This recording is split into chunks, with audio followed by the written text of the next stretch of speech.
On the night of December 8th, 1980, the world lost a legend. John Lennon was not just a musician. He was a voice of peace, rebellion, and change. A former member of the Beatles, he had millions of fans across the world who believed his music could heal people. That night in New York City started like any other. Lennon spent the day giving interviews, signing autographs, and talking about his future plans. He was happy, calm, hopeful. Outside his apartment building, the Dakota, fans waited quietly. One man stood among them, holding a copy of Lennon's album. His name was Mark David Chapman. Chapman didn't look dangerous. He looked ordinary, polite, invisible. He asked Lennon for an autograph. John smiled. He signed it. That moment would later be described as haunting, because the same man who thanked him politely was already planning his death. Chapman had been obsessed with John Lennon for months. He admired him, hated him, worshipped him, all at the same time. Inside his mind, Lennon was no longer human. He was a symbol Chapman believed had to be destroyed. As night fell, Lennon returned to the Dakota with his wife. The city was alive. Taxis passed. People laughed. No one sensed danger. But Chapman was waiting, standing in the shadows, holding a gun. When Lennon stepped into the building entrance, Chapman called out his name. John turned, and in that moment, history stopped. 5 shots rang out. The man who sang about peace collapsed on the ground. Within minutes, police arrived. Lennon was rushed to the hospital, but it was too late. John Lennon was pronounced dead. The world woke up to silence. Fans cried. Cities mourned. Music stopped. But the most disturbing question remained unanswered. Why? Why would someone kill a man who preached peace? The answer lay deep inside the twisted mind of the killer, a mind driven by obsession, jealousy, and a desperate need to be remembered. And as the investigation began, police would uncover a chilling truth. This was not an act of sudden madness. It was planned, carefully, coldly, and what they would learn next would shock the world even more. After the shots were fired, Mark David Chapman did not run. He did not scream. He did not panic. He calmly placed the gun on the ground and waited. When police arrived, they found him standing there, holding a book in his hands, a copy of The Catcher in the Rye. Inside the book, he had written a single sentence. This is my statement. From the very beginning, Chapman wanted to be seen. At the police station, detectives expected confusion or remorse. They saw neither. Chapman spoke softly, clearly, almost politely. He admitted everything without hesitation. He said he killed John Lennon because Lennon had become a hypocrite. In his mind, Lennon's wealth, fame, and lifestyle had betrayed the message of peace he once preached. But that was only part of the truth. As investigators dug deeper, they discovered Chapman's long history of obsession.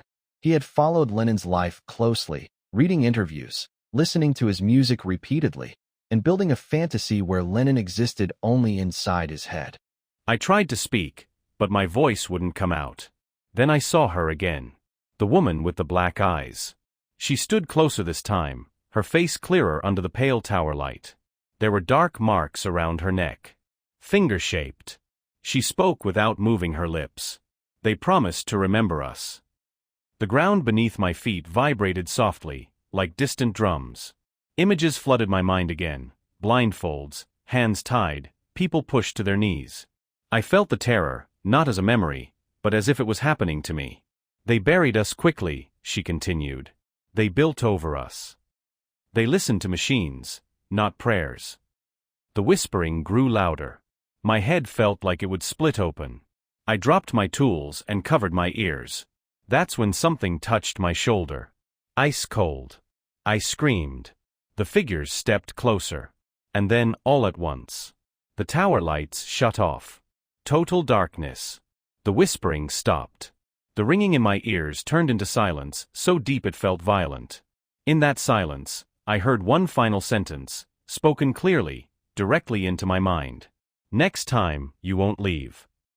And somewhere beneath the ground, I felt something begin to move. As the case moved toward trial, the entire world watched closely. This was not just a murder case. It was the killing of a symbol. Mark David Chapman's lawyers knew they were facing an impossible task.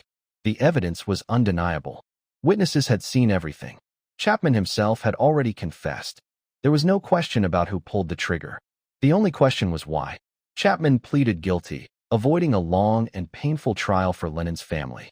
But even without a courtroom battle, the psychological examinations became the center of attention.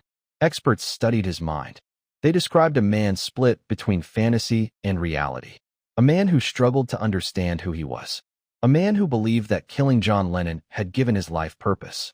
Chapman told doctors he heard voices, that he felt chosen, that he believed his act would give him meaning. But doctors also noted something important. He knew exactly what he was doing. He knew it was wrong. He knew it was illegal. And he chose to do it anyway. That meant one thing. He was criminally responsible. Outside the courtroom, grief continued to spread across the globe. Millions mourned a man they had never met but deeply loved. In New York, crowds gathered in silence. No protests. No violence. Just tears.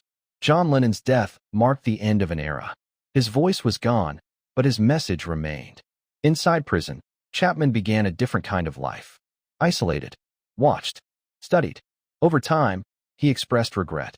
But many questioned whether it was genuine or simply another attempt to control the narrative. Years passed. Chapman applied for parole again and again. Each time, the answer was the same. No. The pain was still too deep. The loss too great. The world had moved on, but the wound had not healed. John Lennon became immortal through his music.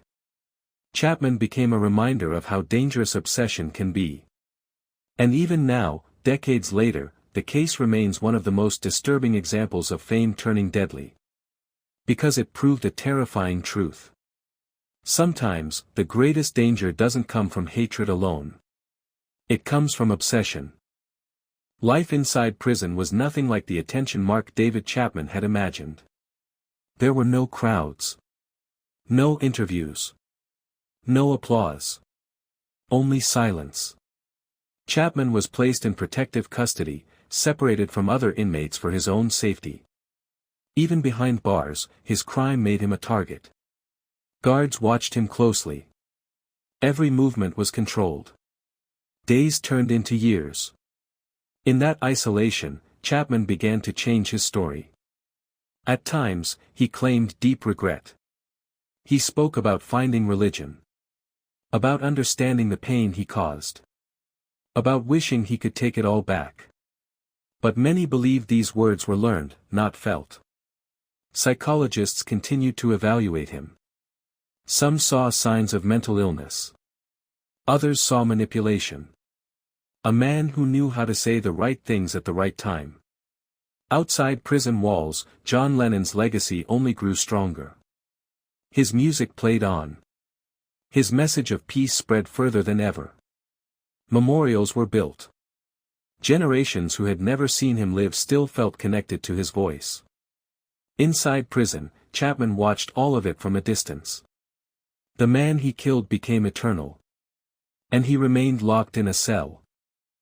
Decades have passed since that night in New York. The world has changed, but the echo of the gunshots never truly faded. Mark David Chapman remains in prison, growing older behind walls built for punishment and reflection. His parole requests continue to be denied, each rejection reinforcing the same message: some crimes leave scars too deep to heal. He lives a quiet life now. No spotlight. No power. No control. The attention he once desired disappeared long ago. John Lennon, on the other hand, never left. His music still plays in homes, cars, and crowded streets. His words are quoted by people who were not even born when he died. Songs about peace, love, and unity continue to cross borders and generations. Every year, fans gather outside the Dakota Building. Candles are lit. Silence is observed. Not to remember the killer, but to honor the life that was taken. The story of John Lennon's death became more than a crime case. It became a lesson. A lesson about obsession unchecked. About how fame can distort fragile minds. About how violence silences voices the world needs. Chapman once believed killing Lennon would give his life meaning. Instead, it erased him. History remembers John Lennon as an artist, a dreamer, and a symbol of peace. Chapman is remembered only as a warning. Because fame does not kill. Obsession does. And sometimes, the most dangerous people are not driven by hatred, but by the desperate need to matter.